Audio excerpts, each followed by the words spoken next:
नमस्कार दोस्तों, मैं doctor Piyush Ranjan sir Gangaram hospital नई दिल्ली में गैस्ट्रोएंटरोलॉजिस्ट हूँ। इस वीडियो में आज आपसे मैं ईआरसीपी की प्रक्रिया के बारे में बात करूँगा। ईआरसीपी का फुल फॉर्म होता है एंडोस्कोपिक रेट्रोग्रेड कोलेंजियो पैंक्रियाटोग्राफी। देखिए, ईआरसीपी का मतलब होता है एंडोस्कोपी के जरिए स्टमक में जाना, और स्टमक स्मॉल इंटेस्टाइन का जो इनिशियल पार्ट होता है उसको डुओडेनम कहते हैं।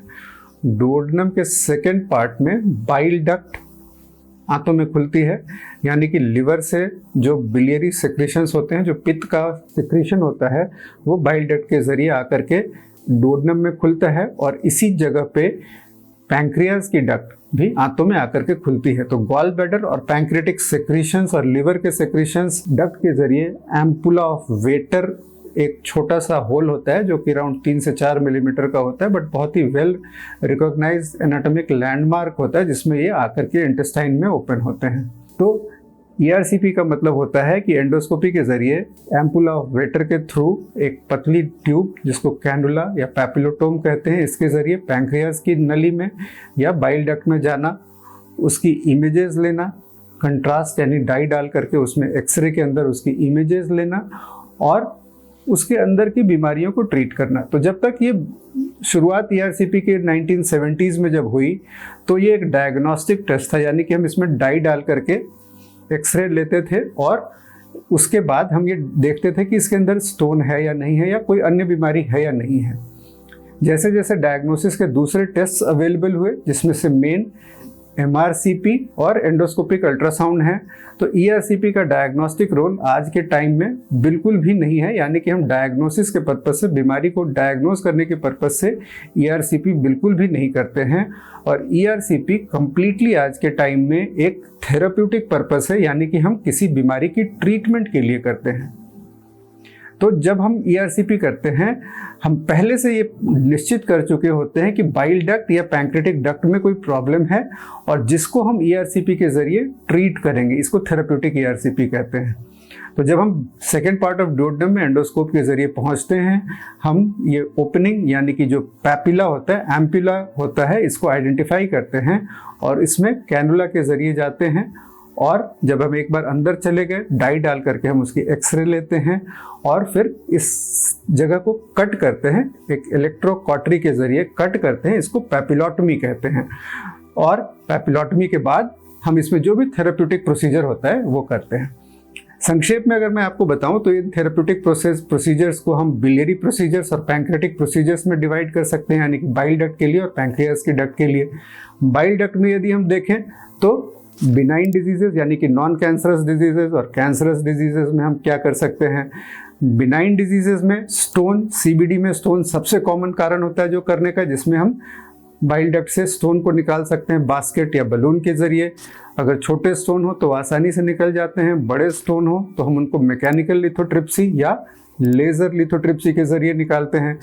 99% स्टोन्स बाइल डक्ट से बिना किसी ऑपरेशन के निकाले जा सकते हैं।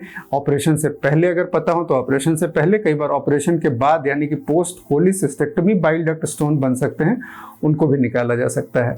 बिनाइन बिलियरी स्ट्रिक्चर का मतलब हुआ पित्त की नली में किसी प्रकार की सिकुड़न है। इसके जो कारण होते हैं वो है नंबर 1 गॉल ब्लैडर की सर्जरी के बाद पैंक्रियाज की इन्फ्लेमेशन में, ये 2 सबसे कॉमन कारण है, या post liver transplant biliary strictures होते हैं। जो भी स्ट्रिक्चर हो, इसमें हम ग्रेजुअली स्टेंट डाल करके यानी कि प्लास्टिक या स्टील की जाली डाल करके उसको चौड़ा करते हैं। और ये प्रोसीजर रिपीटेटिव होता है, यानी कि 2 से 3 महीने पर हम स्टेंट चेंज करते हैं। 3 से 4 बार में नियरली 80 to 90% इसका सक्सेस रेट होता है, जो स्ट्रक्चर इससे ट्रीट हो सकता है। तो ये मोटे मोटे 2 इंपॉर्टेंट बिनाइन इंडिकेशन है जो नॉन कैंसरस बीमारियों के लिए होता है। कैंसरस बीमारियों में जॉन्डिस को कम करने के लिए स्टेंट डालते हैं और साथ ही अंदर से ब्रश साइटोलॉजी एक तरह का डायग्नोस्टिक टूल होती है।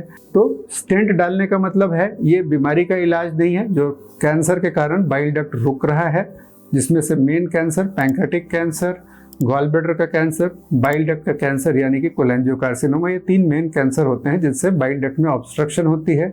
या कोई मेटास्टेटिक कैंसर जिसमें लिम्फ नोड बाइल डक्ट को कंप्रेस कर रहे होते हैं, वो भी हम इसमें से स्टेंट डाल करके इसको ओपन कर सकते हैं।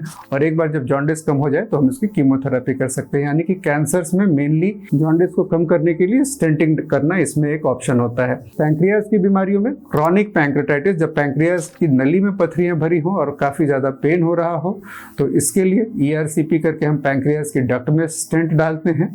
जब बड़े स्टोन्स हो साथ में, तो पैंक्रियाज की नली की इन पथरियों को तोड़ने के लिए ESWL करते हैं, इन पथरियों को बाहर से शॉक वेव्स के जरिए तोड़ना। और ये भी प्रोसीजर मल्टीपल सेशंस में यानी कि 3 से 4 बार करने से नियरली 90% सक्सेस रेट स्टोन्स के रिमूवल का और पेन में रिलीफ का होता है। इसके अलावा अगर पैंक्रियाज की डक्ट से लीक हो रहा हो, एक्यूट पैंक्रेटाइटिस के बाद या किसी अन्य बीमारी के बाद, एब्डोमिनल ट्रॉमा के बाद काफ़ी कॉमन होता है पैंक्रियाज का लीक, तो उसमें भी हम स्टेंट डाल करके उसको लीक को रोक सकते हैं। तो संक्षेप में ERCP अभी के समय में एक थेरेप्यूटिक इलाज करने का तरीका है जिसमें एंडोस्कोपी के जरिए बाइल डक्ट यानी कि पित्त की नली और पैंक्रेटिक डक्ट की बीमारियों का ट्रीटमेंट करते हैं। और जनरली ये प्रोसीजर्स काफ़ी सेफ होते हैं। फिर भी ये समझने की ज़रूरत होती है कि इसके जो कॉम्प्लिकेशंस, ERCP के बाद ब्लीडिंग का खतरा, क्योंकि हम इसमें कटिंग इलेक्ट्रोकॉटरी करंट यूज करते हैं, परफोरेशन यानी कि आंतों से लीकेज, कुछ लोगों में पैंक्रेटाइटिस यानी कि पैंक्रियाज में सूजन, जिसकी टोटल अगर हम देखें 2 से 3% लोगों में ये कॉम्प्लिकेशंस हो सकती हैं। तो एक काफ़ी केयरफुल इवैल्यूएशन के बाद जिनको ERCP की ज़रूरत हो, उनमें से ये चीज़ें करने से, और ये सारी प्रोसीजर्स अदरवाइज किसी ज़माने में जब ये नई चीज़ें उपलब्ध थी, सर्जरी के द्वारा होती थी, बाइल डक्ट के लिए, पैंक्रेटिक डक्ट के स्टोन्स के लिए, ये प्रक्रिया उन सर्जिकल प्रोसीजर से काफ़ी ज़्यादा सिंपल है। तो जब भी आपको ERCP की ज़रूरत किसी भी कारण से बताई जाए, एक एक्सपर्ट सेंटर पर जाएं, क्या इंडिकेशन है, प्रोबेबल कॉम्प्लिकेशंस को समझें, और इसमें कई चीज़ों में रिपीट प्रोसीजर्स की ज़रूरत होती है, ये भी समझना कई बार काफ़ी ज़्यादा ज़रूरी होता है। अगर इस वीडियो में दी गई जानकारी आपको अच्छी लगती है, अपने फ्रेंड्स और फैमिली मेम्बर से शेयर करें। धन्यवाद।